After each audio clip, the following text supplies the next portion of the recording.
it's Jamie from Home Ec Express, and also the Pampered Chef. You might recognize me from there. And I am here in my Oklahoma kitchen. We finally made our move across the country from California. As you can still see, there's boxes behind the counter. It happens. And I wanted to share with you one of my favorite classic recipes, all focusing on apples, but also what you can do with a cake mix. And so we are going to make Pampered Chef's famous quick apple crisp, and it's a perfect fall day to do that. And I have lots of apples, and we're kind of having a hankering for a sweet treat, so let's use what we have in the pantry rather than going out or getting DoorDash or something like that. And so apples, this time of year, this is when they shine. They are a late summer fall crop, but they also do great for cold storage. And so I had an abundance of Granny Smith apples that I actually already started the peeling, coring, slicing process. And so this is my old Pampered Chef deep dish baker. If you don't have this, you can use one of the more current pieces of stoneware that they have in their collection. One of the 9x9 bakers or rectangle baker, whatever you please. Now, the recipe is written for about 5 apples and close to a little more than half of a bag of yellow cake mix. I'm increasing it a little bit, so we have some leftovers on this. And that's what I love about this type of recipe and Pampered Chef recipes. You can kind of mess around with them for your own personal needs. So I'm going to show you the whole reason I ever got started with Pampered Chef more than 23 years ago is simply to get this tool, which this is the OG. This is my apple peeler core slicer from 25 years ago. And it makes life so much easier when dealing with peeling potatoes and apples and the whole 9 yards. So it does coring, slicing, and peeling all at the same time. So you want a nice firm apple. If they're soft and squishy, you're going to have a little bit of a mess to deal with. So just, think about that when you're picking your apples to go through here. And bring it forward to the peeler blade. I always put my hand through here for stability. And then, you can see all the apple juices just kind of having their way there. Now, a lot of the times, just to sneak in extra nutrition for my kids when they were young, I would not peel the apples at all. And it's okay to bake pies with the peel, you guys. It's extra fiber, extra nutrients that are not in the actual edible part of the apple, the flesh part of the apple. And so in America, just a little fun tip for you, there's over 325 varieties of apples. And one of my most favorite apples, besides baking with Granny Smith's, was a pink pearl apple. And it's an heirloom apple that is actually pink on the inside. It looks kind of like a Fuji on the outside, tastes like a Granny Smith, but it literally is pink, and that's the varietal of the apple. You can see I just cut my stack in half and then it separates. And the longer that it's in the dirt, so the older the tree, the darker the inside of the apple becomes to where it's almost magenta. It is so cool. And when my girls were little, I would get that apple. It's very short harvest season. It's like 3 weeks, so you kind of have to be quick if you can find them.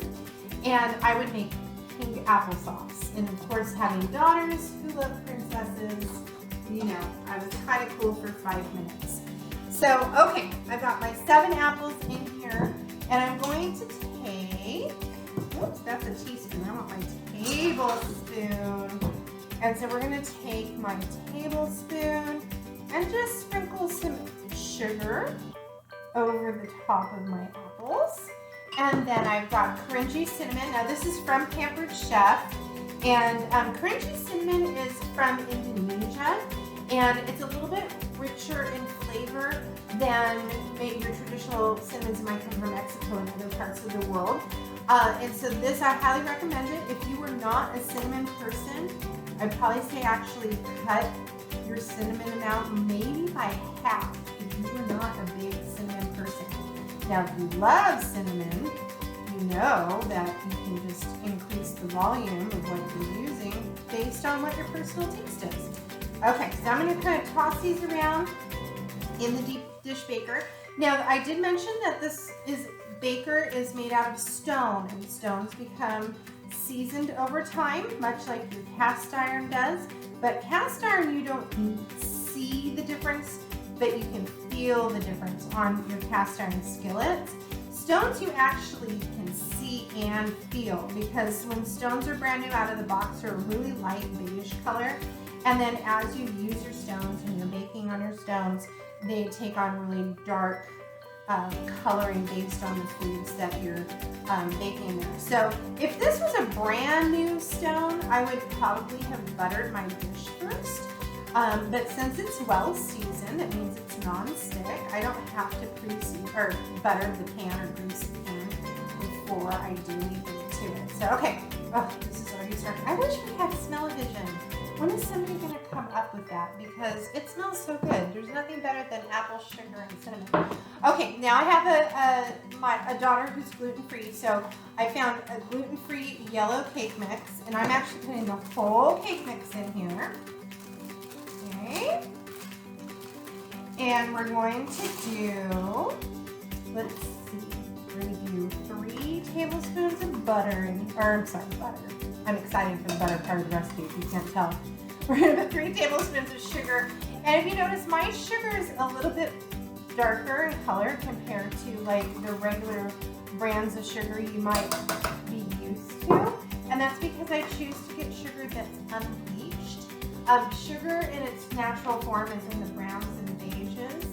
And I prefer to not have any extra chemicals in my food. So we're going to add a tablespoon of the crunchy cinnamon in here.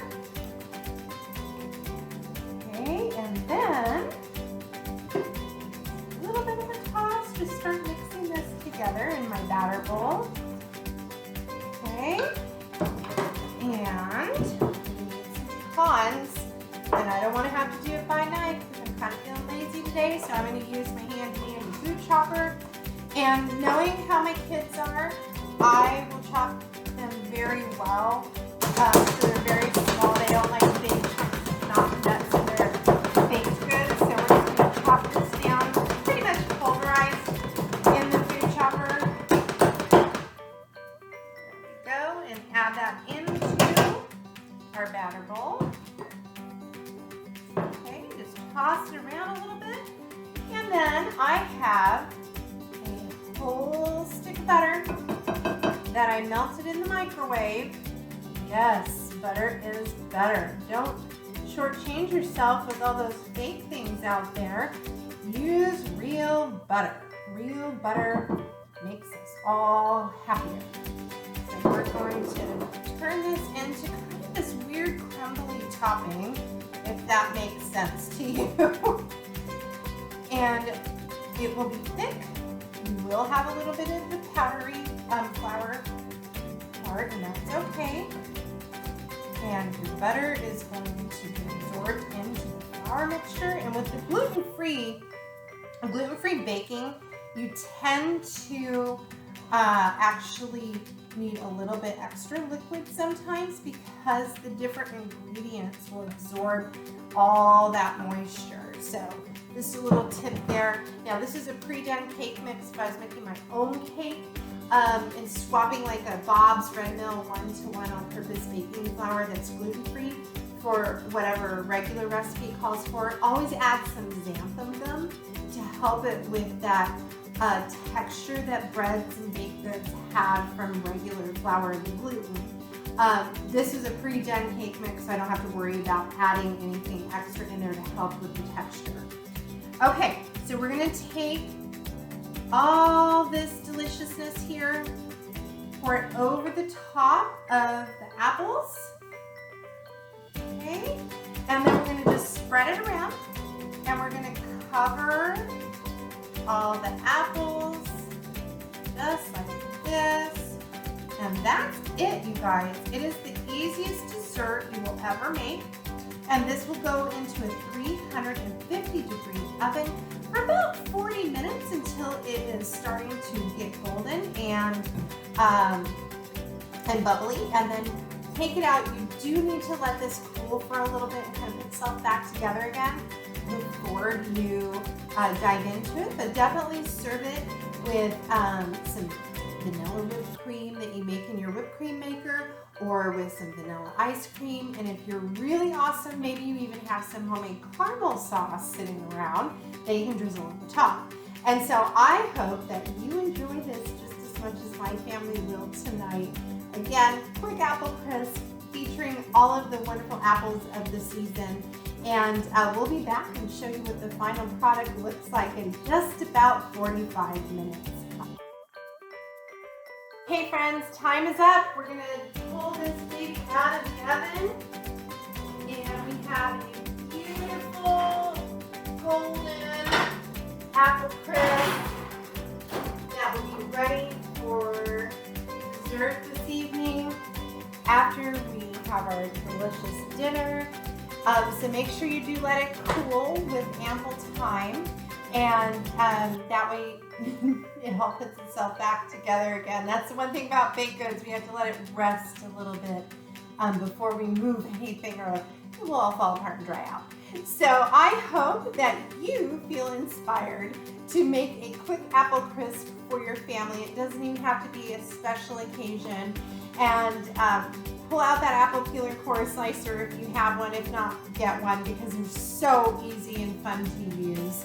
And enjoy the great benefits and the health benefits also of apples. Talk to you next time.